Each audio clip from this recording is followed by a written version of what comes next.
सभी को नमस्कार। भगिनी निवेदिता के नाम से आपने ये जो एक कार्य प्रारंभ किया है और निवेदिता जी के जीवन के बारे में अलग-अलग जो आयाम है, उनको समझने का जो प्रयास है, वो इस कार्य को आगे बढ़ाने के लिए निश्चित ही उपयोगी ऐसे होगा। एक विज्ञान भारती का कार्यकर्ता इस नाते भगिनी निवेदिता का विज्ञान से रिश्ता क्या रहा? भारत के विज्ञान के विकास में उनका योगदान क्या रहा? ऐसी बातों को समझने का, अध्ययन करने का अवसर मुझे मिला। मुझे भी बड़ा आश्चर्य लगा कि ये सारी बातें मैंने कभी ना सुनी थी, ना कल्पना में भी लाई थी। लेकिन जो वास्तविकता है, तो ये बहुत ही प्रेरक और उद्बोधक इस प्रकार का एक आयाम भगिनी निवेदिता जी के जीवन का है। उसको मैं अभी आपके सामने कुछ सीमित समय में प्रस्तुत करूँगा। अ, निवेदिता जी का और स्वामी विवेकानंद जी का भी इसी प्रकार का जो आयाम उसके स्वामी जी के कारण भगिनी निवेदिता ने भी इसमें काफी ध्यान दिया। उस दृष्टि से उनका जो जीवन काल है और विशेष रूप से उनके जन्म के समय जो परिस्थितियां थी उसको समझना बड़ा आवश्यक है ऐसा मैं मानता हूं। स्वामी विवेकानंद जी का जन्म 1863 में हुआ। भगिनी निवेदिता का 1867 में हुआ, 28 अक्टूबर को।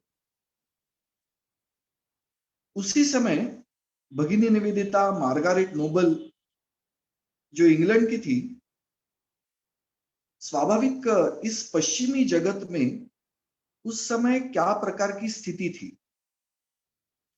तो हम सब जानते हैं कि लगभग 1760 में इंग्लैंड में औद्योगिक क्रांति हुई और विज्ञान के क्षेत्र में जो नए नए आविष्कार पश्चिमी जगत में होते रहे, उसके कारण यह औद्योगिक क्रांति हुई। और फिर औद्योगिक क्रांति के कारण विज्ञान के विकास को और गति मिली और एक धीरे धीरे इस प्रकार का मानस बन गया कि विज्ञान के कारण जीवन में बहुत ही आमूल चूल ऐसा परिवर्तन आया, सुविधाएं आई और पश्चिमी जगत जो अब तक समृद्ध नहीं था, जीवन के ऐहिक जीवन के हर क्षेत्र में जो समृद्धि आवश्यक रहती है और जिसकी आकांक्षा हर मानव को रहती है, उस दृष्टि से पश्चिमी जगत बहुत ही पिछड़ा हुआ था। तो उनके ध्यान में आया कि विज्ञान के द्वारा ये जीवन की समृद्धि हम प्राप्त कर सकते हैं। विज्ञान का और एक स्वाभाविक विषय ये था कि इस सृष्टि में, ब्रह्मांड में हम रहते हैं, इस ब्रह्मांड की वास्तविकता है क्या, सत्य क्या है, इस सारे जगत के पीछे जो सत्य है वो क्या है, उसको खोजना, इस प्रकार की स्वाभाविक बात विज्ञान के द्वारा हो रही थी। और एक स्वाभाविक मन ऐसे बना था कि इस सृष्टि के सारे रहस्यों का अगर उद्घाटन होगा और ये सृष्टि जिन नियमों के आधार पर चल रही है, वो सारे नियम अगर हमें ज्ञात होंगे, तो इस सृष्टि पर नियंत्रण पाना मानव के लिए संभव होगा और उसी दिशा में आगे बढ़ना है।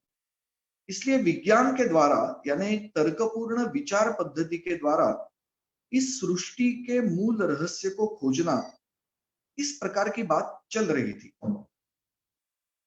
लेकिन हम सब जानते हैं कि पश्चिमी जगत में जो ईसाई मत लगभग 2019 वर्ष पहले प्रारंभ हुआ ईसा के बाद, तो उसका प्रभाव रहा और उसमें जो मत उस पंथ के अंदर प्रकट किए गए, इस सृष्टि के निर्माण के बारे में भी, उसका प्रभाव भी वहां पर स्वाभाविक रीति से रहा था। विज्ञान में जिस प्रकार की धीरे धीरे प्रगति हो गई, उसमें एक बहुत बड़ी बात निकल कर ये सामने आई कि ईसाई मत के अनुसार इस ब्रह्मांड का निर्माण जिस प्रकार से हुआ है, यानी उसकी अगर जानकारी संक्षेप में अगर देनी है तो ऐसा है कि आकाशस्थ ईश्वर के द्वारा इस ब्रह्मांड की निर्मिति की गई और बहुत ही त्वरित यानी कुछ कम समय में ही इस ब्रह्मांड की निर्मिति ईश्वर के द्वारा हुई। और हम सब जानते हैं कि सामान्यतः बाइबल में जो जेनेसिस है उसके अंदर एक वर्णन ऐसे आता है कि एक सप्ताह के अंदर ये सारी निर्मिति हो गई, सोमवार से शनिवार तक। और सोमवार से शनिवार तक इस निर्मिति में जो ईश्वर लगा हुआ था उसको थकान आई और उसने 7वें दिन यानी रविवार के दिन विश्राम करने का मन बना लिया और उसने एक पवित्र दिन ऐसे घोषित किया। और उस दिन सारी सृष्टि ब्रह्मांड की निर्मिति पूरी करते हुए ईश्वर ने विश्राम किया। तो इस प्रकार की बात आई। स्वाभाविक है ईसाई मत के अनुसार ये सारी बातें जब सामने आई तो ईसाई लोगों ने ये घटना कब घटित हुई इसके बारे में भी विचार शुरू किया। और 1700 यानी लगभग 16वीं शती में यह निश्चित किया गया कि ईसा पूर्व 4004 वर्ष यानी ईसा के पूर्व 4004 वर्ष इस ब्रह्मांड की निर्मिति ईश्वर के द्वारा की गई। यानी आज से अगर देखा जाए तो इस पूरे ब्रह्मांड की निर्मिति और उसकी आयु मात्र 6000 वर्ष की है। और ये निर्मिति जिस प्रकार से त्वरित की गई बहुत ही कम समय में, तो उसको स्वाभाविक रीति से अंग्रेजी में कहा गया थियरी ऑफ क्रिएशन, ऐसे कहा गया। तो ईसाई मत के जितने सारे लोग थे वो थियरी ऑफ क्रिएशन को ही प्रमाण मानते थे। और लगभग 1700 साल तक ये स्थिति ऐसी बनी कि वही एक प्रमाण सत्य है और उस सत्य के विरोध में अगर कोई बात करता है वो तो गलत है और उस गलती की उसको सजा भी मिलनी चाहिए, इस प्रकार की भी कल्पनाएं वहां पर थी। लेकिन विज्ञान के द्वारा जो बात आई उसमें कई प्रकार की नई नई बातें वैज्ञानिकों ने इस ब्रह्मांड के संबंध सृष्टि के संबंध में निकालकर सामने लाई। 1830 में इंग्लैंड के अंदर जेम्स लायल नाम के एक व्यक्ति थे। वो मूलतः अधिवक्ता थे, लेकिन इस ब्रह्मांड के रहस्यों के बारे में बहुत बड़ी एक कौतूहल उनके मन में था और उसको उद्घाटित करने का भी विचार था। तो उन्होंने भूगर्भ विज्ञान यानी जियोलॉजी जिसको कहते हैं अंग्रेजी में, उसका अध्ययन किया, क्योंकि उस समय वही एक विषय था कि जिसका अध्ययन कर रहे थे लोग। और 1830 में उन्होंने प्रिंसिपल्स ऑफ जियोलॉजी इस ग्रंथ का लेखन किया और वो प्रकाशित किया। और उन्होंने पहली बार ये कहा कि ये जो पत्थर, बड़े बड़े चट्टान, इनका जो अध्ययन उनके द्वारा हुआ, तो उन्होंने कहा कि इनकी निर्मिति निश्चित ही 4004 वर्ष पूर्व यानी आज से 6000 वर्ष पूर्व नहीं हुई है। तो एक एक पत्थर के निर्माण में लगभग 20,000 30,000 वर्ष लगे और उसके कारण उनका बड़ा विरोध किया गया। उनको बहिष्कृत करने का भी मन ईसाई पंथ के धर्मगुरुओं ने बना लिया था। तो इसका विरोध जब हुआ तब लायल ने स्वाभाविक सोचा कि मैं तो एक तर्क के आधार पर जो सत्य मुझे दिखाई दिया उसकी बात कर रहा हूं, तो ये मुझे क्यों काटते हैं। तो ईसाई मत के विरोध में धीरे धीरे उसने लिखना शुरू किया और उसने ऐसे लिखा कि I would like to free science from Moses, इस प्रकार की बात उसने लिखी। तो वहां पर एक प्रकार की संघर्ष की शुरुआत ये है कि ईसाई मत के विरोध में विज्ञान, इसका प्रारंभ ऐसे वहां पर धीरे धीरे होता रहा। उसके पूर्व के भी कुछ ऐसी कुछ घटनाओं को हम जानते हैं कि गैलीलियो को कैसे वहां पर प्रताड़ित किया गया। लेकिन प्रारंभ जो आधुनिक विज्ञान के इतिहास में अगर देखना है तो इसके द्वारा हुआ, क्योंकि इसने थियरी ऑफ क्रिएशन को ही नकार दिया और विरोध इतना चला, संघर्ष की। उसने कहा, इस जेम्स लायल ने जो स्वयं जन्म से ईसाई था, उसने कहा कि मैं विज्ञान को मोजेस यानी ईसाई यीशु के बाद जिनका सम्मान किया जाता है, उससे मैं इस जिसने बाइबल का संकलन संपादन किया, तो उस विज्ञान को मैं उससे मुक्त करना चाहता हूं, यानी विज्ञान इस पंथ के प्रभाव से मुक्त होना चाहिए, तो ही वो सत्य बता सकता है। इस प्रकार का एक संघर्ष प्रारंभ हुआ और आगे चलकर ये जैसे भौतिक विज्ञान, फिजिकल साइंस ऐसा कहते हैं, तो उसके बाद बायोलॉजिकल साइंस में एक बहुत बड़ा नाम हमें जानकारी है, चार्ल्स डार्विन। उसके द्वारा भी कई प्रकार का अनुसंधान किया गया। तो इस चार्ल्स डार्विन ने इस जेम्स लायल के द्वारा ये जो काल के बारे में जानकारी आई थी कि 4004 ईसा पूर्व नहीं, यानी 6000 साल नहीं, तो कई हजारों वर्ष पहले ये सारी निर्मिति प्रारंभ हो गई है। तो उसी का एक एक सूत्र लेकर डार्विन आगे बढ़ा और उन्होंने इस जीव जगत के अंदर जिस प्रकार का एक क्रम विकास की प्रक्रिया उसने देखी, उसके आधार पर उसने अपना क्रम विकास का सिद्धांत बताया और 1859 में, यानी 1859 में उसने अपना ये जो विचार, वैज्ञानिक विचार है, सिद्धांत है, वो अपने पुस्तक के द्वारा प्रकाशित किया, on the origin of species. ऐसे इस डार्विन के मूल पुस्तक या ग्रंथ का नाम है। और उसमें उसने ये क्रम विकास का सिद्धांत प्रस्तुत किया, यानी थियरी ऑफ इवोल्यूशन।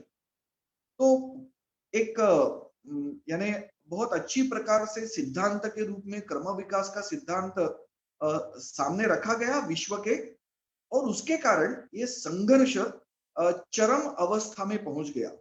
और थॉमस हक्सले नाम के एक वैज्ञानिक थे, उनका एक सैमुअल विल्बरफोर्स नाम के ईसाई धर्मगुरु के साथ एक सार्वजनिक विवाद लंदन के अंदर हुआ 1860 में। यानी इस पुस्तक के प्रकाशन के 6 महीने के बाद ही इस प्रकार का एक विवाद सार्वजनिक वहां हुआ और उसमें सैमुअल विल्बरफोर्स की हार हो गई और एक प्रकार से विज्ञान ने वहां जो ईसाई मत था उसके ऊपर जीत प्राप्त की। इस प्रकार की अगर संक्षेप में बड़ी लंबी कहानी कहनी है तो उसका एक छोटा सा संक्षेप इस प्रकार से हो सकता है।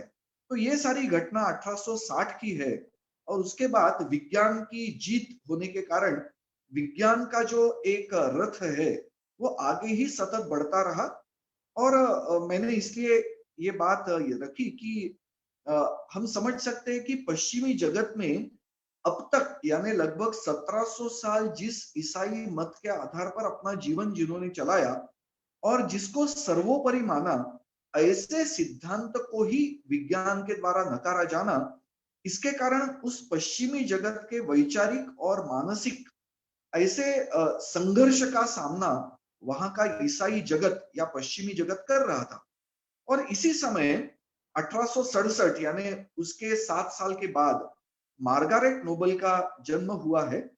और मार्गारेट नोबल बहुत ही विचारशील ऐसी युवती थी और वो जब युवावस्था में थी तो स्वाभाविक ये जो संघर्ष है जो इंग्लैंड में प्रारंभ हुआ और पश्चिमी जगत में फैल गया, वो उस समय चरम अवस्था में था और लोगों के अंदर, मन के अंदर एक प्रकार की बहुत ही बड़ी अस्वस्थ इस प्रकार की स्थिति बनी थी कि अपने इस ईसाई पंथ के मत को मानना या विज्ञान को मानना।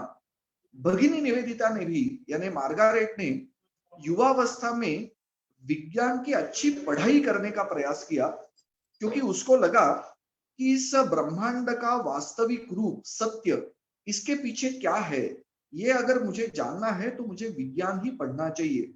इस प्रकार की बात निवेदिता जी के भी मन में आई और उन्होंने विज्ञान को पढ़ा। उसके साथ साथ उनके मन में ये भी बात थी कि उस समय जितने मत पंथ प्रचलित थे उनका भी अध्ययन करने का प्रयास उन्होंने किया था। जैसे ईसाई मत के साथ साथ बुद्ध मत का भी उन्होंने अध्ययन करने का विचार किया था। लेकिन इस सारे अध्ययन के बावजूद भी मार्गारेट के मन के अंदर जो अस्वस्थता थी वो शांत नहीं हुई थी। उनके मन में कई प्रकार के प्रश्न थे और वो प्रश्न सतत उनको सताते थे और मन का समाधान नहीं हो रहा था।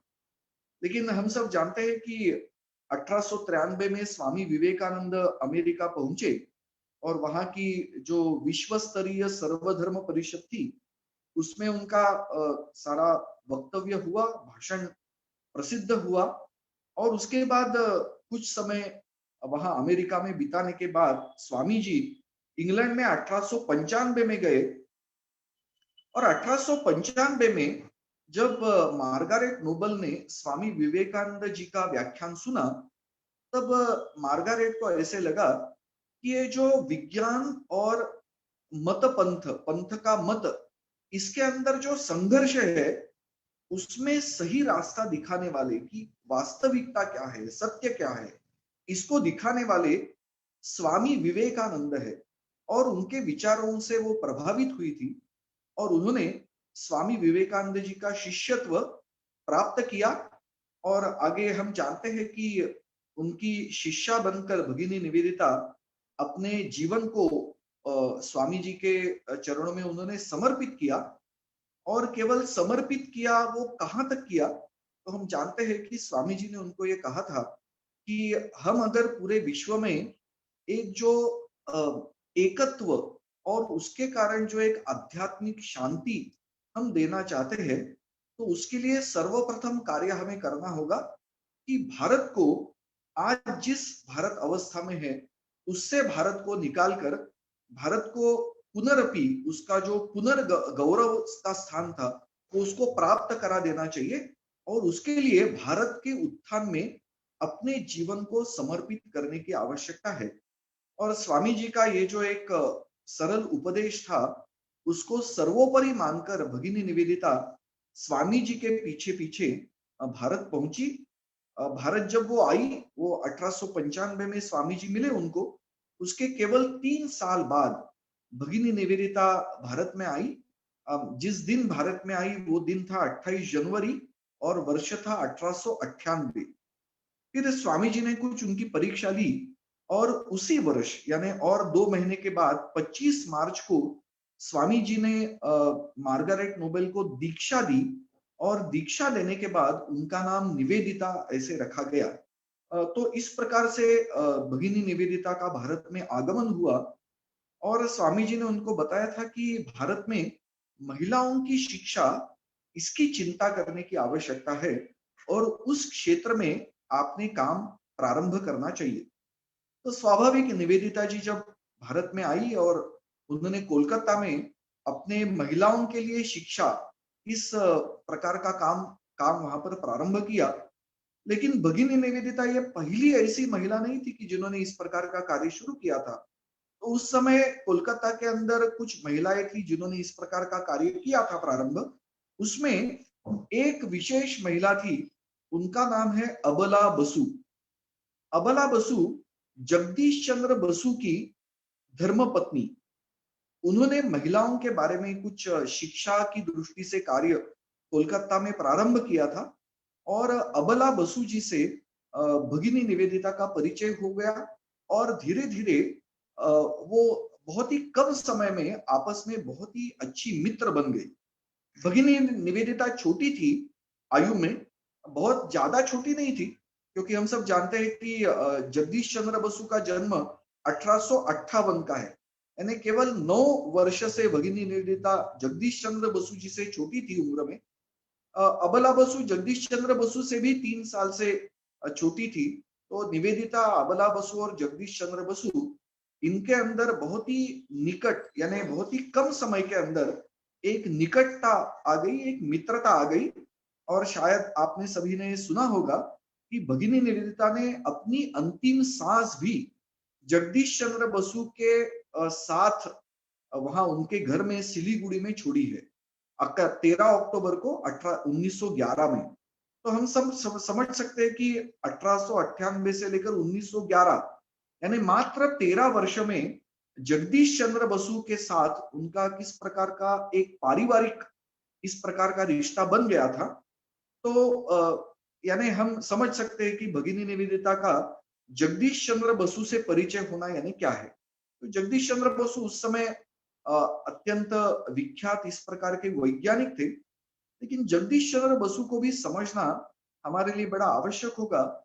जगदीश चंद्र बसु इंग्लैंड गए थे विज्ञान के क्षेत्र में शिक्षा प्राप्त करने के लिए और वहां पर उन्होंने भौतिक विज्ञान में अच्छी पढ़ाई की, उनके जो गुरु थे उनका नाम था लॉर्ड रैले। लॉर्ड रैले को 1907 का नोबेल पुरस्कार मिला है।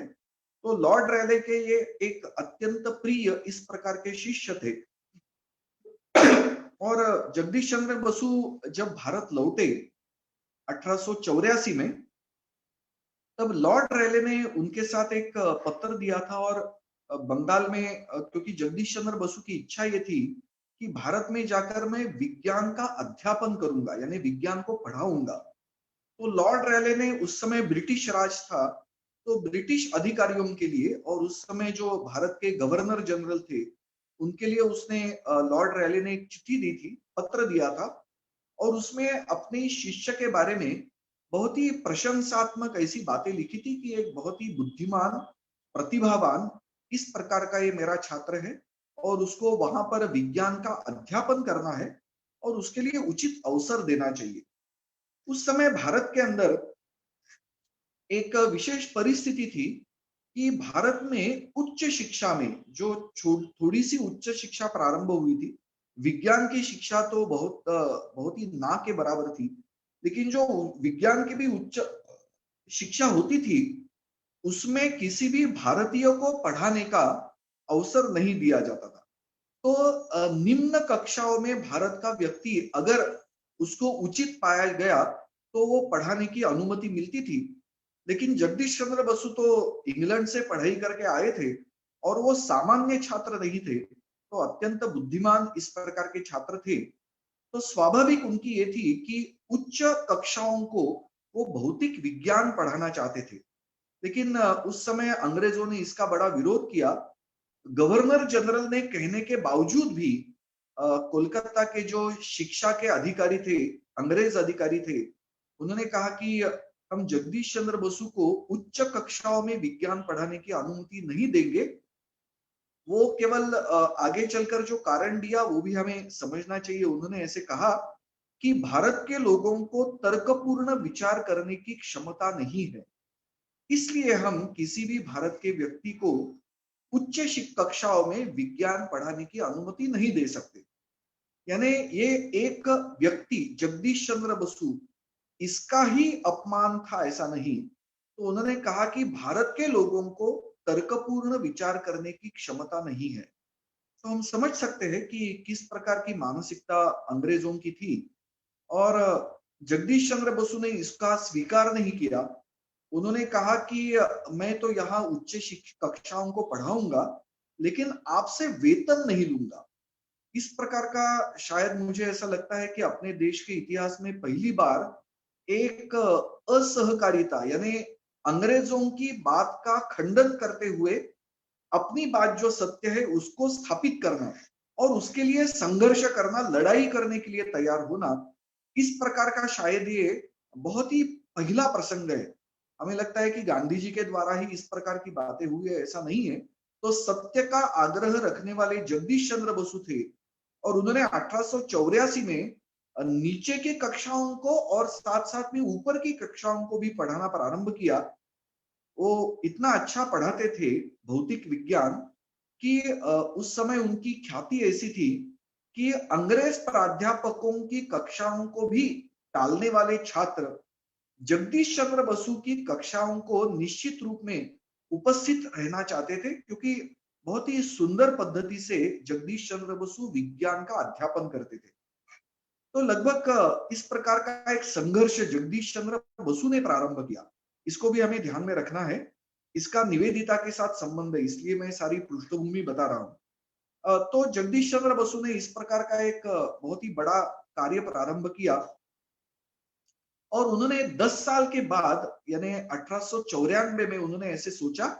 इसमें भी एक बात ध्यान में रखनी है कि जगदीश चंद्र बसु ने 3 साल तक ऐसा पढ़ाया और उन्होंने इतना उत्कृष्ट रीति से ये अध्यापन किया था कि अंग्रेज लोग पीछे हट गए और अंग्रेजों ने ये मान लिया कि भारत का व्यक्ति भी तर्कपूर्ण पद्धति से सर्वोच्च विज्ञान की विधा भौतिक विज्ञान है उसको पढ़ा सकता है।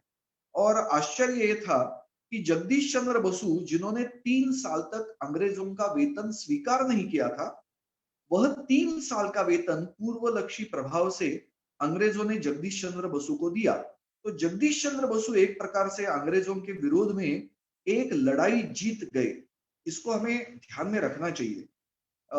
आगे चलकर 10 साल के बाद जगदीश चंद्र बसु बसु ने ऐसे सोचा कि यहाँ पर अंग्रेजों ने प्रयोगशाला, विज्ञान की पढ़ाई के लिए प्रयोगशाला की आवश्यकता रहती है, लेकिन अंग्रेजों ने उसके लिए किसी भी प्रकार की सहायता या प्रयोगशाला स्थापित करने के लिए अनुमति नहीं दी थी। जगदीश चंद्र बसु ने अपनी ही एक छोटी प्रयोगशाला धीरे धीरे साधनों को इकट्ठा करके की थी। 1994 में जगदीश चंद्र बसु ने ऐसे सोचा कि मैं अब अंग्रेजों के यहाँ पर जिस प्रकार का अनुसंधान चलता है उसको भी मैं प्रारंभ करूंगा। ये भी एक बहुत बड़ी विशेष मौलिक बात है कि आधुनिक विज्ञान के क्षेत्र में भारत में अनुसंधान प्रारंभ करने वाले विज्ञान के ये पहले व्यक्ति थे। तो इसलिए जगदीश चंद्र बसु को प्रथम वैज्ञानिक भी माना जाता है भारत का। तो जगदीश चंद्र बसु ने 1994 में 1894 में अनुसंधान प्रारंभ किया और उस समय विश्व का जो सबसे चुनौती भरा प्रश्न था भौतिक विज्ञान के अंदर, उसको उन्होंने हाथ में लिया। वो ये था कि जिसको आज हम सूक्ष्म तरंग कहते हैं, यानी सूक्ष्म एक हर एक तरंग की एक लंबाई रहती है, अंग्रेजी में जिसको वेवलेंथ कहते हैं। तो सूक्ष्म तरंग यानी छोटी लंबाई के, सूक्ष्म लंबाई के तरंग या लहरें, उसको निर्माण करना ये आसान नहीं था। तो जगदीश चंद्र बसु ने उस समय, जगदीश चंद्र बसु की क्या कितना साहस था, पराक्रम था, ये हम देख सकते हैं कि उन्होंने इस चुनौती को स्वीकार किया और केवल 1 साल के अंदर उन्होंने ये सबसे सूक्ष्म यानी मिलीमीटर वेवलेंथ जिन वेव्स की होती है, इस प्रकार की वेव जनरेट करने में सफलता प्राप्त की। यानी कल्पना कर सकते हैं आज के जो वैज्ञानिक है, मैं विज्ञान भारती में काम करता हूं इसलिए मुझे जानकारी है कि हमारे देश में वर्तमान में जितने सारे वैज्ञानिक है, सब प्रकार की सुविधा प्राप्त है, तो भी एक रोना धोना चलता है कि हमें फंडिंग नहीं मिलता, हमें ये सुविधाएं नहीं मिलती। तो जगदीश चंद्र बसु ने अत्यंत प्रखर विरोध के बाद इस प्रकार का अनुसंधान प्रारंभ किया और उस समय भौतिक विज्ञान में यानी विज्ञान के क्षेत्र का सबसे चुनौती भरा प्रश्न हाथ में लिया और उसमें वो सफल हो पाए। और इसलिए जगदीश चंद्र बसु ने, हम सब जानते हैं कि आज अपने मोबाइल्स भी इस माइक्रोवेव के कारण चलते हैं, ये इलेक्ट्रोमैग्नेटिक वेव्स है। और तब तक यानी 1895 तक विश्व में किसी भी वैज्ञानिक को ये इस प्रकार के सूक्ष्म तरंग निर्माण करने की विधि का पता ही नहीं था। ये जगदीश चंद्र बसु ने किया है। यानी कितना मौलिक कार्य है, इसको हम समझ सकते हैं कि आज के अपने मोबाइल भी उसका आधार है ये इस प्रकार के तरंग, जिसका प्रारंभ निर्मिति ही जगदीश चंद्र बसु ने की, यानी भारत में हुई 1895 में, और उसका प्रकट कार्यक्रम हुआ। और उस समय जगदीश चंद्र बसु ने एक बहुत ही मौलिक काम किया। उन्होंने केवल उसकी निर्मिति नहीं की। तो जैसे मोबाइल में हम देखते हैं कि एक स्थान से ये माइक्रोवेव्स निर्माण किए जाते हैं और दूसरे स्थान पर उसको ग्रहण किया जाता है, यानी हमें ट्रांसमीटर चाहिए और रिसीवर भी चाहिए। तो उस समय पश्चिमी जगत में थोड़ा ट्रांसमीटर पर काम हुआ था, लेकिन रिसीवर तो बनाने का वहां पर एकदम असफल ऐसे प्रयास थे। जगदीश चंद्र बसु विश्व के ऐसे पहले वैज्ञानिक है जिन्होंने माइक्रोवेव्स के लिए रिसीवर बनाने में सफलता प्राप्त की। लेकिन वो जो रिसीवर थे वो विश्व के पहले सेमीकंडक्टर माने जाते हैं। सेमीकंडक्टर की आप में से कुछ लोगों को जानकारी होगी कि किसी एक अच्छे वाहक यानी कंडक्टर के अंदर एक मिश्रण किया जाता है जिसके कारण उसका वाहकत्व यानी कंडक्टिविटी कम होती है। तो इस प्रकार से कंडक्टर को सेमीकंडक्टर बनाने का पहला कल्पना और विचार जगदीश चंद्र बसु का था। और उन्होंने इस प्रकार का लोहे की पट्टी के अंदर उन्होंने पारद यानी he could inject impurity called this mercury into the plate of iron, ये उन्होंने पहली बार किया। ये विश्व का पहला काम था। और उसमें एक बहुत बड़ी बात उनके ध्यान में आई कि ये जो मर्क्यूरी से भरी हुई लोहे की पट्टी थी वो मनुष्य जैसा व्यवहार कर रही थी। यानी उन्होंने पहली बार जो अध्ययन किया तो उसमें उन्होंने लिखा है कि मनुष्य को जैसे थकान आती है बहुत परिश्रम करने के बाद, तो ये जो पट्टी उन्होंने सेंसर बनाया था, रिसीवर, उसको भी कुछ समय के बाद दूर रखना पड़ता था, क्योंकि वो बहुत बार इन सूक्ष्म तरंगों को ग्रहण करने के बाद थक जाता था। तो इस प्रकार की थकान जगदीश चंद्र बसु ने कहा देखी? तो धातु के अंदर देखी। तो उन्होंने उस सिद्धांत का अंग्रेजी में अगर वर्णन करना है तो उन्होंने कहा कि फटीग इन मेटल्स, यानी धातु के अंदर थकान, इस प्रकार की बात। तो जगदीश चंद्र बसु को बड़ा आश्चर्य लगा कि धातु के अंदर भी इस प्रकार का मनुष्य जैसा एक गुण दिखाई देता है। ये प्रारंभ है। और उस समय जगदीश चंद्र बसु का मन बड़ा आनंदित हुआ कि धातु के अंदर मैं इस प्रकार का मनुष्य का गुण देखता हूं, यानी मनुष्य का जो विशेष होता है वो धातु में दिख रहा है। तो उन्होंने और भी कुछ प्रकार के प्रयोग धातु के ऊपर किए और उन्होंने कहा कि मनुष्य के अनेक गुण, यानी मनुष्य ने चेतना जिसके अंदर है, इस सृष्टि के अंदर ऐसा एक घटक, इस सृष्टि का चेतना से युक्त ऐसी चेतना मुझे धातु के अंदर भी दिख रही है। इस प्रकार का सिद्धांत जगदीश चंद्र बसु ने वहां पर देखा और उस सिद्धांत के बारे में भी उन्होंने काफी अनुसंधान किया। उसके बाद वो वनस्पति जगत पर गए, क्योंकि उनके ध्यान में आया कि मनुष्य चेतना युक्त है, धातु भी चेतना युक्त है, और इन दोनों के बीच में वनस्पति जगत है, पेड़ पौधों का, उसमें तो हम चेतना देखते हैं क्योंकि बीज से पूरा वृक्ष निकल कर बाहर आता है। तो ये जो वृद्धि है, ग्रोथ है, वो हम देखते हैं। तो उनको ये पता था, स्वाभाविक हर व्यक्ति को पता है कि पेड़ों के अंदर भी एक चेतना होती है, लेकिन वो थोड़ी मनुष्य से भी सुप्त अवस्था में निम्न स्तर पर रहती है।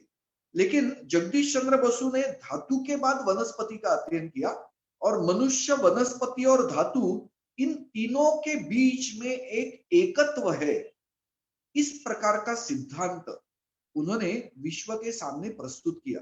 ये एक बड़ी बात है। तो ये सारी जो बातें हैं वो स्वाभाविक 1897 में जगदीश चंद्र बसु इंग्लैंड गए थे और रॉयल सोसाइटी में उन्होंने इन सारी बातों को प्रस्तुत किया था। और जगदीश चंद्र बसु ने उसके कारण बायोलॉजी को फिजिक्स के साथ जोड़ा। So Jagadish Chandra Basu is popularly known as father of biophysics because he could integrate two seemingly different streams of science. तो इस प्रकार की बात उनके बारे में मानी जाती है। ये बहुत सारी विलक्षण बातें हैं। इसका संबंध कहां पर है निवेदिता के साथ, इसको अभी हमें समझना है। तो जगदीश चंद्र बसु ने ये एकत्व, इस पूरे सृष्टि के अंदर जो सारे पदार्थ है, मनुष्य से लेकर जिसको हम निर्जीव इस प्रकार के धातु कहते हैं, उसमें भी चेतना है। यानी जगदीश चंद्र बसु ने इस अनुसंधान के बाद ये कहा कि भारत के अंदर जो ऋषि मुनियों ने इस चराचर, चर अचर जगत के अंदर जो एकत्व है ये बताया है, उसी को मैंने आधुनिक विज्ञान के प्रयोगों के द्वारा दिखाया और मैंने ये सिद्ध किया। You just cannot divide this entire creation in two groups, living and non living, और सेंटिएंट और इनसेंटिएंट। तो सभी के अंदर चेतना है। इस प्रकार का एक एकत्व, विविधता के अंदर एकत्व, इस बात को जगदीश चंद्र बसु ने अपने विज्ञान के द्वारा सिद्ध करके विश्व के सामने रखा।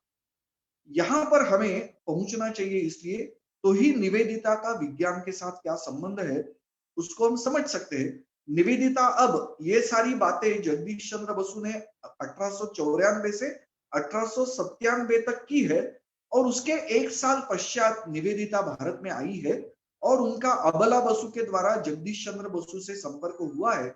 लेकिन इसके पूर्व का भी एक पृष्ठभूमि हमें ध्यान में रखनी चाहिए। स्वामी जी ने जब इस सर्वधर्म परिषद के अंदर जो भाषण दिए, हमें तो 11 सितंबर के बारे में सामान्यतः जानकारी है, लेकिन स्वामी जी का सबसे उत्कृष्ट और पश्चिमी जगत पर जिस भाषण के कारण उनका सर्वाधिक प्रभाव निर्माण हुआ, वो उनका तीसरा भाषण है। वो 19 सितंबर का है और उसका नाम है पेपर ऑन हिंदुइज्म। और उन्होंने आधुनिक विज्ञान और वेदों का दर्शन, ये दोनों एक जैसे कैसे है, इसको उन्होंने प्रस्तुत किया है। और उसमें ये जो भारत की विशेषता है कि हम विविधता के अंदर एकत्व देखते हैं, उसी को स्वामी जी ने विज्ञान के भाषा के अंदर प्रस्तुत किया और हिंदू धर्म यानी हिंदू तत्वज्ञान की विशेषता बताई थी। स्वामी जी का उस भाषण के अंदर वाक्य ऐसा है, विज्ञान का उद्देश्य क्या है? स्वामी जी उसको भारत के तत्वज्ञान के साथ जोड़कर कैसे दिखाते, कितनी सुंदर पद्धति से। तो स्वामी जी ऐसा कहते हैं, science is nothing but finding of unity. आगे चलकर वो उसका स्पष्टीकरण ऐसा देते हैं, फिजिक्स में come to an end when physicist will find out one energy of which all other energies are but manifestations. यानी इस प्रकार का एकत्व, यानी ये अंतिम होगा, क्योंकि विविध ऊर्जा के जो या शक्ति के रूप दिखाई देते हैं, वो विविध होने के बाद भी उनका स्रोत एक ही है। एक ही ऊर्जा के अनेक आयाम हमें प्रस्तुत प्रकट हुए दिखाई देते हैं। उसी प्रकार से उन्होंने केमिस्ट्री के बारे में कहा कि केमिस्ट्री में come to an end when chemist will find out one element of which all others are made. इस प्रकार का बड़ा सुंदर विवेचन हम सभी इंटरनेट पर इस तीसरे भाषण को पढ़ सकते हैं। पूरे 6 भाषण हमें पढ़ने का अवसर है इंटरनेट पर, तो ये तीसरे भाषण को हमें जरूर पढ़ना चाहिए, क्योंकि स्वामी जी का जो जीवन कार्य था वो इस तीसरे भाषण के द्वारा प्रकट होता है। क्योंकि हिंदू तत्वज्ञान को आधुनिक काल के अनुरूप विश्व के सामने प्रस्तुत करना, ये स्वामी जी का जीवन कार्य था। वो इस तीसरे भाषण के द्वारा प्रस्तुत होता हुआ आज हमें दिखाई देता है। इसलिए अध्ययन करने वाले लोगों ने स्वामी जी का ये तीसरा भाषण अध्ययन करना चाहिए, जो हिंदू धर्म के बारे में है, और उसका वैज्ञानिक अर्थ स्वामी जी ने वहां पर प्रस्तुत करके सबके सामने रखा है। तो उसके बाद विज्ञान के जगत में भी कई प्रकार के परिवर्तन आए हुए हम देखते हैं। 1896 में स्वामी जी को हार्वर्ड विश्वविद्यालय में बुलाया गया था, और वहां पर स्वामी जी को बताया गया कि आपको वैदिक कॉस्मोलॉजी के बारे में यहाँ पर भाषण देना है। कॉस्मोलॉजी यानी विश्व ब्रह्मांड की उत्पत्ति का विज्ञान, उसको कॉस्मोलॉजी कहते हैं। तो स्वामी जी ने वहां सांख्य तत्व ज्ञान का वर्णन किया था, और वो आधुनिक विज्ञान की परिभाषा में किया था। तो उसका एक छोटा नमूना मैं उदाहरण के रूप में आपको बताता हूँ। स्वामी जी ने उस भाषण में ऐसे कहा, force and matter can be reduce to potential energy. Force यानी प्राण, और ये पोटेंशियल एनर्जी यानी महत्व। तो आप में से कई लोग जानते होंगे कि सांख्य दर्शन के अनुसार ये पंच महाभूत जो निकलते हैं उसके पूर्व की स्थिति यानी ये होती है। आकाश यानी मैटर है, फोर्स एंड मैटर यानी प्राण, और ये मैटर यानी आकाश। और आकाश से आगे पंच महाभूत निकलते हैं, आकाशात वायु, वायोरग्नि, अग्नि आपः, आपः पृथ्वी। तो इस प्रकार से पंच महाभूत, इसलिए इस जगत को पंच प्रपंच ऐसे कहा जाता है। तो पंच महाभूतात्मक सृष्टि ऐसे कहा जाता है। तो ये सांख्य तत्व ज्ञान का एक बड़ा हिस्सा है। तो स्वामी जी ने उसको ऐसी भाषा में प्रस्तुत किया है, force and matter can be reduce to potential energy. यानी प्राण और आकाश, ये दो तत्व जब मिलते हैं तो वो महत नाम के तत्व में चले जाते हैं। प्राचीन काल का जो अपना एकात्मता या प्रातस्मरण है, उसमें सारी बातें आती है। नभः सशब्दम महता सहैव, ऐसे एक वाक्य उसमें है। उसमें से हमें कुछ बातों का ज्ञान हो सकता है। तो इस प्रकार की बातें स्वामी जी ने कही, और ये 1896 की बात है। 1905 में आइंस्टाइन ने इसी बात को गणित के सूत्र में विश्व के सामने प्रस्तुत किया। E is equal to mc square, where E stands for energy, m is mass, that is matter, and c is velocity of light. So he could propose interchangeability of energy and matter. और Einstein ने उस समय ऐसे कहा कि it was a sannyasin from India, Vivekananda, who actually predicted this interchangeability of energy and matter. तो एकत्व, विविधता में एकत्व कैसे है, इसका एक ये प्रकटीकरण है। तो इस प्रकार की बातें स्वामी जी ने की थी, जो निवेदिता को ज्ञात थी। और निवेदिता ने जब जगदीश चंद्र बसु के साथ ये उनका परिचय होने के बाद ये सारी बातें ग्रहण की, तब निवेदिता को बड़ा आनंद हुआ। और उन्होंने कहा कि स्वामी विवेकानंद जो बात कहते थे कि इस चराचर जगत में एक ही तत्व मिलता है, उसको आधुनिक विज्ञान के धरातल पर प्रत्यक्ष साक्ष्य के आधार पर, आजकल कहा जाता है ना reason based and evidence based, तो इस प्रकार का कार्य करने वाले व्यक्ति है जगदीश चंद्र बसु। और जगदीश चंद्र बसु के बारे में उन्होंने बहुत ही सुंदर एक लिखा है, Hindu mind in western science. इस प्रकार का जगदीश चंद्र बसु का एक व्यक्ति चित्रण उन्होंने किया है। और उसी के आगे निवेदिता ने एक बड़ा सुंदर आलेख लिखा है।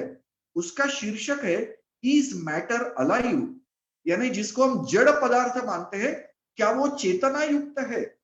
जगदीश चंद्र बसु का जो अनुसंधान है उसको उन्होंने एक लोकप्रिय आलेख के रूप में प्रस्तुत किया। देखिए भगिनी निवेदिता को कितना आनंद हुआ कि जो हिंदू धर्म की विशेषता है कि चराचर जगत में एकत्व देखना, उसको आधुनिक विज्ञान के धरातल पर साबित करना, ये जगदीश चंद्र बसु ने संभव किया है। उसको उसके कारण भगिनी निवेदिता आनंदित हुई थी।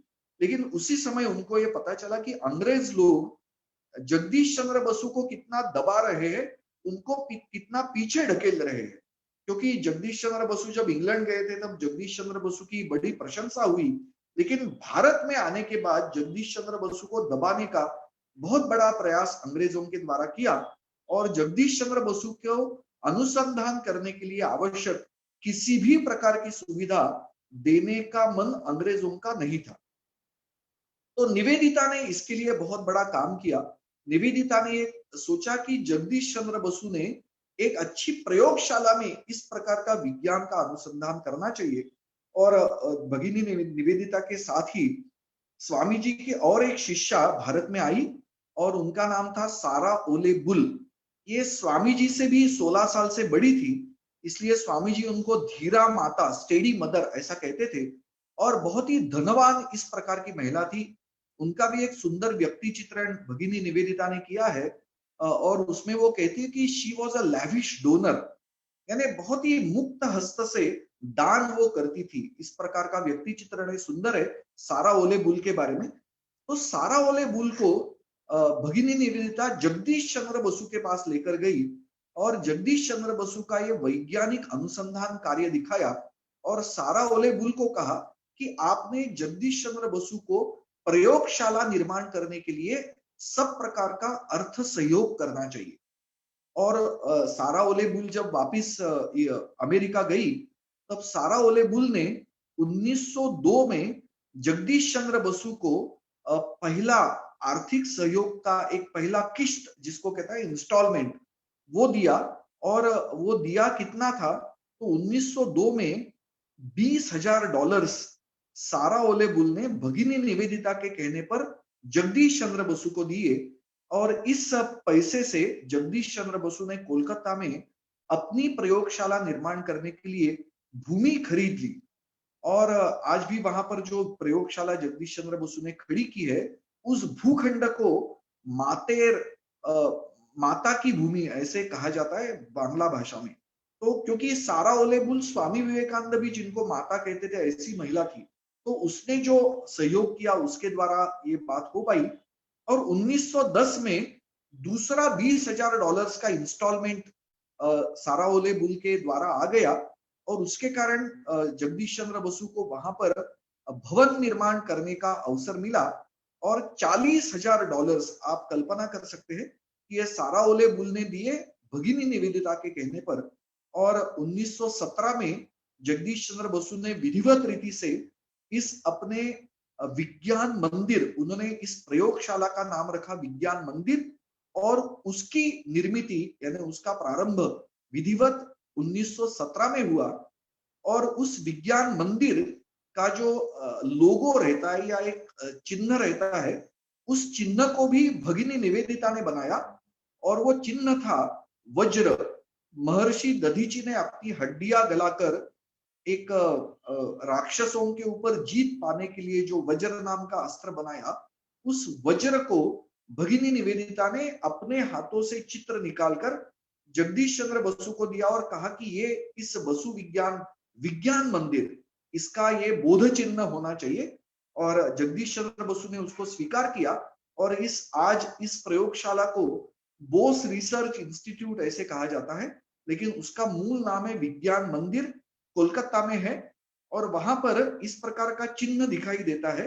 और 1917 में इसका जब प्रारंभ हुआ तब जगदीश चंद्र बसु ने अपने उद्घाटन भाषण में ये कहा कि क्योंकि हम सब जानते हैं 1911 में निवेदिता का देहांत तो हुआ, जगदीश चंद्र बसु की गोद में ही उन्होंने अंतिम सांस ली थी 1911 में 13 अक्टूबर को सिलीगुड़ी में जगदीश चंद्र बसु के घर में।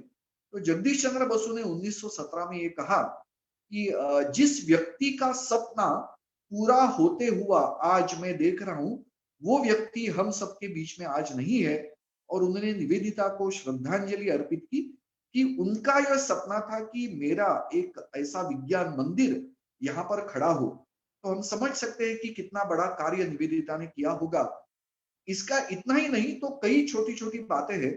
जैसे मैंने बताया कि विज्ञान के बारे में आलेख लिखना, लोगों तक ये बात पहुंचने के लिए, इसका भी प्रारंभ एक प्रकार से निवेदिता ने किया है।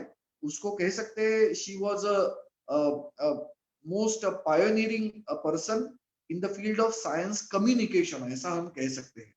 तो एक प्रकार से प्रारंभ किया, वो जो मैंने आलेख बताया, इज मैटर अलाइव, इस प्रकार का उन्होंने जगदीश चंद्र बसु ने जो इस चराचर जगत में एकत्व है, चेतना युक्त है, ऐसा जो काम किया, उसको उन्होंने सुंदर अंग्रेजी में प्रस्तुत किया है।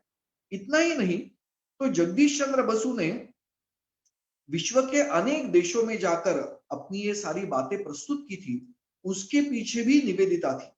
और निवेदिता ने जगदीश चंद्र बसु का विज्ञान का जो अनुसंधान है, उसको शोध पत्र के रूप में कैसे प्रस्तुत करना चाहिए, इसके बारे में भी सहयोग किया। अपने देश में एक इंसा नाम की बड़ी संस्था है, Indian national association of science, ऐसा कहते हैं, और बड़ी प्रतिष्ठित संस्था है अपने भारत सरकार की। तो उसमें एक हिस्ट्री ऑफ साइंस नाम की पत्रिका निकलती है। उसमें एक शोध पत्र ऐसा प्रस्तुत किया गया है कि जिसमें ऐसा कहा गया है कि जगदीश चंद्र बसु का शोध पत्र लेखन, वैज्ञानिक शोध पत्र लेखन, ये भगिनी निवेदिता से प्रभावित है। यानी भगिनी निवेदिता ने एक अलग शैली के द्वारा वैज्ञानिक शोध पत्र का लेखन जगदीश चंद्र बसु के साथ मिलकर किया, और जगदीश चंद्र बसु को बड़ा सहयोग मिला, और पश्चिमी जगत में अपने सारे वैज्ञानिक आविष्कारों को ले जाने के लिए बहुत बड़ी मदद, सहायता जगदीश चंद्र बसु को भगिनी निवेदिता के कारण मिली। तो हम समझ सकते हैं कि निवेदिता की एक बहुआयामी व्यक्तित्व कैसे था, तो ये भी उन्होंने प्रयास किया। और एक शायद हमें जानकारी रखनी चाहिए कि जगदीश चंद्र बसु एक एक अध्याय है अपने भारत के आधुनिक विज्ञान के इतिहास के प्रारंभ का।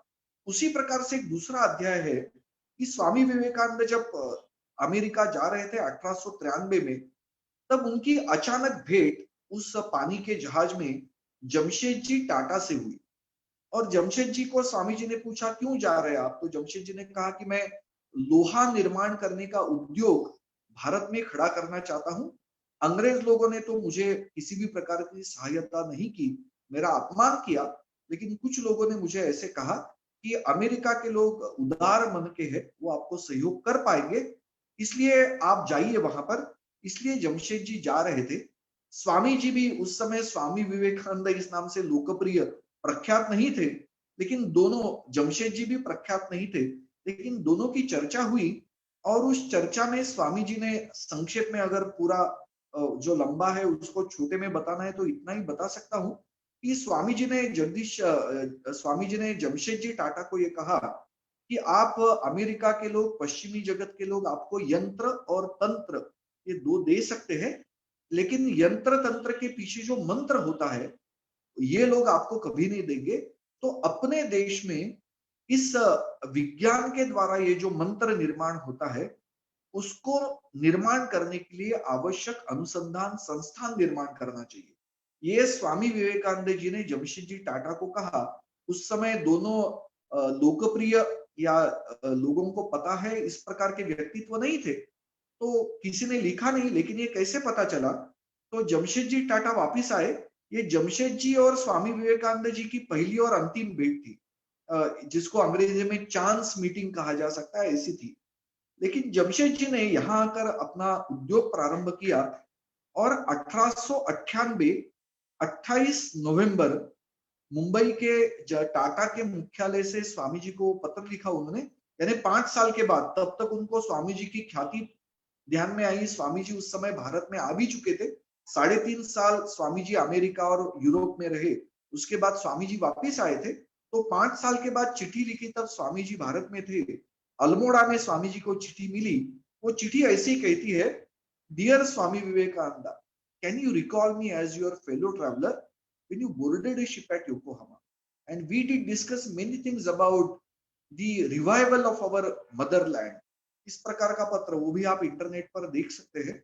और उसमें दोनों के बीच में जो संवाद हुआ, उसमें से एक बात आई कि स्वामी जी ने जो सुझाव दिया, उसके अनुसार टाटा ने निश्चित किया कि इस उद्योग में जो मुझे लाभ प्राप्त होगा, फायदा होगा, प्रॉफिट होगा, उसमें से कुछ अंश निकालकर मैं भारत में विज्ञान अनुसंधान, यानी उस समय उसको नेचुरल फिलोसॉफी ऐसे कहा जाता था, तो टाटा ने उस पत्र में ऐसे लिखा है, I am ready to establish two kind of institutes in our country, one for naturalistic philosophy and another for humanistic philosophy, आज जिसको हम सोशल साइंस कहते हैं। तो इस प्रकार की दो संस्थाओं का प्रारंभ करना मैंने ये संकल्प किया है। और आगे वो टाटा लिखते हैं कि इन दो संस्थानों के द्वारा अपने देश का पुनरुत्थान प्रारंभ होगा, और ये जो नवोत्थान अपने मातृभूमि का होगा, उसका नेतृत्व करने के लिए स्वामी जी आपके सिवा दूसरा व्यक्ति कौन हो सकता है। इसलिए मेरी आपसे प्रार्थना है कि आप कृपा करके आइए और इन दो संस्थानों को स्थापित करके इसका नेतृत्व कर भारत का नवोत्थान प्रारंभ कीजिए। उसके लिए जितनी आर्थिक आवश्यकता है वो सारी मैं पूरी करूंगा।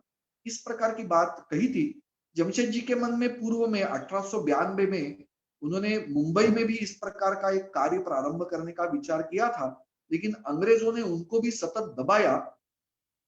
लेकिन ये जब पत्र अल्मोड़ा में स्वामी विवेकानंद जी को मिला, तब स्वाभाविक भगिनी निवेदिता उनके साथ थी, और भगिनी निवेदिता को उन्होंने जमशेद जी को उत्तर लिखने के लिए कहा।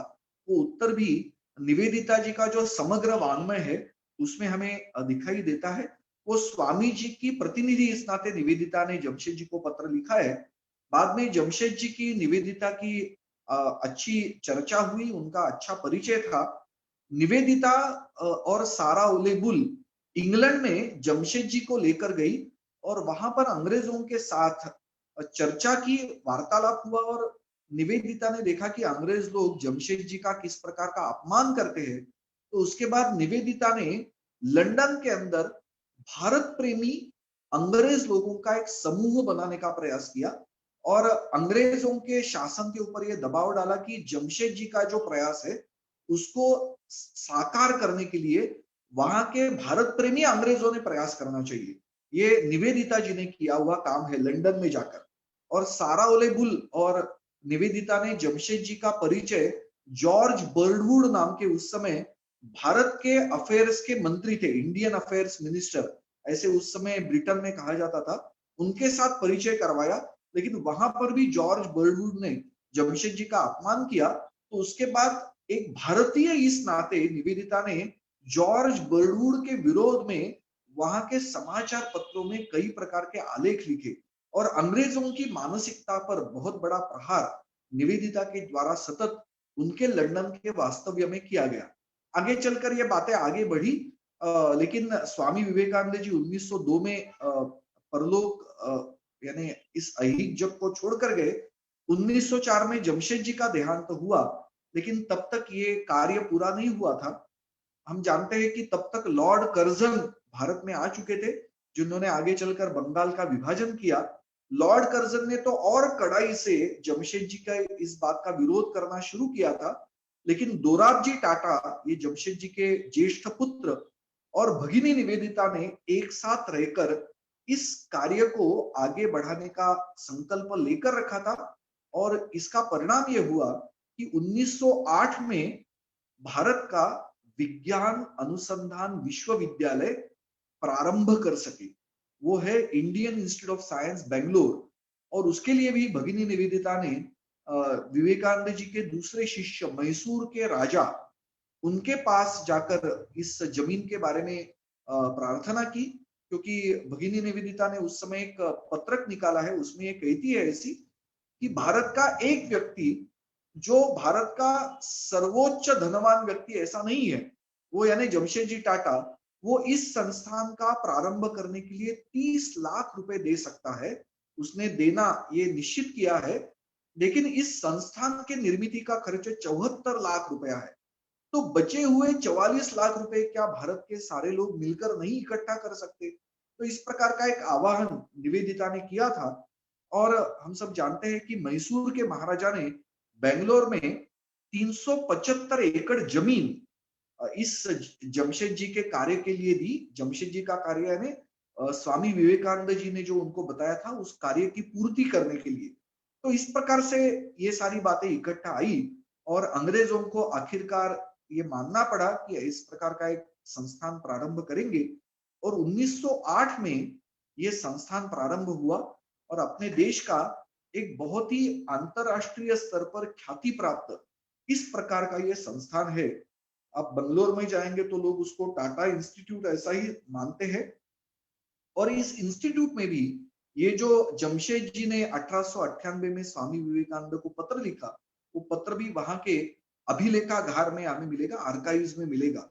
तो इस प्रकार का भगिनी निवेदिता का बहुत बड़ा, यानी स्वामी जी का जो कार्य था उसको पूरा करना, और भगिनी निवेदिता के कारण ये कार्य पूरा हो पाया, क्योंकि उस समय स्वामी जी नहीं थे और जमशेद जी भी नहीं थे। तो एक बहुत बड़ा योगदान, यानी that is one of the greatest milestone in the journey of science in India, ऐसा कह सकते हैं। तो ये निवेदिता के द्वारा हुआ।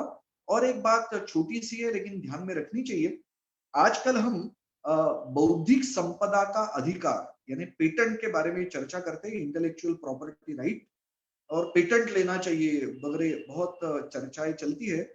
लोग ऐसा मानते हैं कि पेटेंट के विचार करना यानी बड़ा आधुनिक, तो ऐसी सारी बातें चलती है। लेकिन 1900 ये जो वर्ष है 1900, that is the turn of the century. तो उस समय पेरिस में जैसे ये 1893 में इंग्लैंड अमेरिका में सर्वधर्म परिषद जो हुई थी, लेकिन वो सर्वधर्म परिषद एक छोटा कार्यक्रम था, यानी वो कार्यक्रम 17 दिन का था। सर्वधर्म परिषद 11 सितंबर को शुरू हुई, 27 सितंबर को समापन उसका हुआ सर्वधर्म परिषद का। लेकिन ये सर्वधर्म परिषद इतनी बड़ी थी तो भी एक बड़े कार्यक्रम का वो छोटा अंश मात्र कार्यक्रम था। वो कार्यक्रम था कोलंबियन वर्ल्ड एक्सपो। आज ये कोलंबियन वर्ल्ड एक्सपो भी बड़ा रोचक उसका वृत्तांत है। आज ये जो ऑल्टरनेटिंग करंट सिस्टम हम देखते हैं पूरे विश्व में फैली हुई, उसका पहली बार उद्घाटन उस कार्यक्रम में हुआ।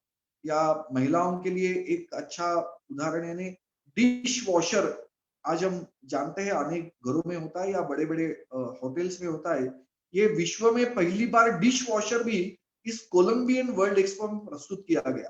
तो इस प्रकार का मूलतः वो साइंस टेक्नोलॉजी का प्रदर्शन था, उसमें सर्वधर्म परिषद का आयोजन हुआ था, उसमें स्वामी विवेकानंद वहां गए थे। तो इस प्रकार का यही कार्यक्रम आगे चलकर फ्रांस में 1900 में करने का प्रयास किया। लेकिन ये जो अमेरिका का कार्यक्रम है, वो फ्रांस के पेरिस में 1889 में जो कार्यक्रम हुआ उसका एक नकल था। 1889 में फ्रांस में जो बड़ा यूनिवर्सल एक्सपोजिशन हुआ, उसमें आईफेल टावर की निर्मित हुई थी और उसको लेकर ही अमेरिकन लोगों को ये पता चला था कि हम भी कुछ करें। और 1892 यानी कोलंबस को अमेरिका में पहुंचकर 400 साल हुए, क्योंकि कोलंबस 1492 में अमेरिका गया था। तो उसके बाद ये यूरोप के लोग चले गए और नए अमेरिका का निर्माण हुआ। उसके 400 साल का वो समारंभ था, जिसका एक छोटा अंश मात्र सर्वधर्म परिषद थी। तो उसी प्रकार से फ्रांस में फिर एक बार 1900 में एक कार्यक्रम किया गया और उसमें उसके जो एक बहुत बड़े एक आयोजक थे पैट्रिक गिडेस। इस वर्ष 1920 में यानी 100 साल पूर्व पैट्रिक गिडेस के द्वारा जगदीश चंद्र बसु की जीवनी लिखी गई। उसमें भी भगिनी निवेदिता का बड़ा सहयोग है। तो ये पैट्रिक गिडेस स्वामी विवेकानंद और निवेदिता को 1900 इस वर्ष के मार्च में न्यूयॉर्क में मिले थे। उस समय स्वामी जी निवेदिता जी भी साथ थी, अमेरिका के दौरे पर थे और वहां से स्वामी जी पेरिस आ गए। इस यूनिवर्सल एक्सपोजिशन में भी एक हिस्ट्री ऑफ रिलीजियंस नाम की एक कॉन्फ्रेंस थी, उसमें हिस्सा लेने के लिए। तो वहां पर पैट्रिक गिडेस भी आए थे और पैट्रिक गिडेस और जगदीश चंद्र बसु का परिचय निवेदिता ने करवाया था पेरिस में 1900 में।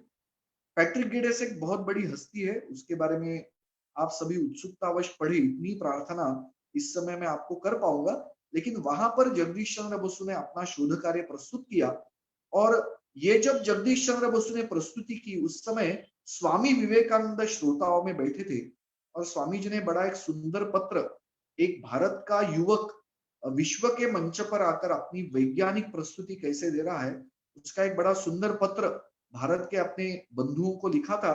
लेकिन उसमें एक विशेष बात स्वामी जी ने सुझाव के रूप में रखी थी कि जगदीश चंद्र बसु को उन्होंने कहा कि ये पश्चिमी जगत के लोग व्यापारी वृत्ति के लोग हैं, आपके अनुसंधान का उपयोग वो व्यापार करने के लिए यानी पैसा कमाने के लिए करेंगे, आप इसका बौद्धिक संपदा का अधिकार प्राप्त कीजिए।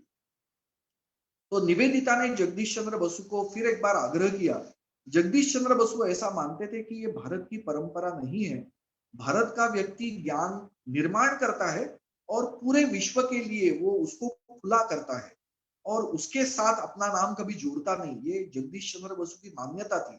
लेकिन स्वामी जी ने उनको ये बताया, क्योंकि स्वामी जी पश्चिमी जगत की मानसिकता को अच्छी प्रकार से पहचानने लगे थे, तो स्वामी जी ने ये बताया।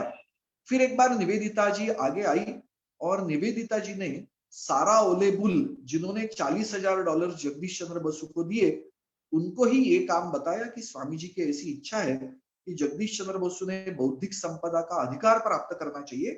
तो उस समय केवल अमेरिका में पेटेंट ऑफिस था।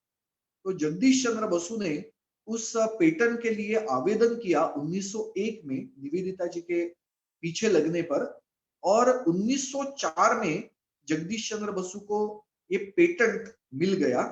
तो जगदीश चंद्र बसु भारत के पहले वैज्ञानिक है कि जिनको बौद्धिक संपदा का अधिकार प्राप्त हुआ। उसके पीछे भी निवेदिता का बड़ा सहयोग और उनकी भूमिका रही, और उसके लिए उस समय पैसे देने पड़ते थे कि आवेदन करने के लिए एक शुल्क भरना पड़ता था।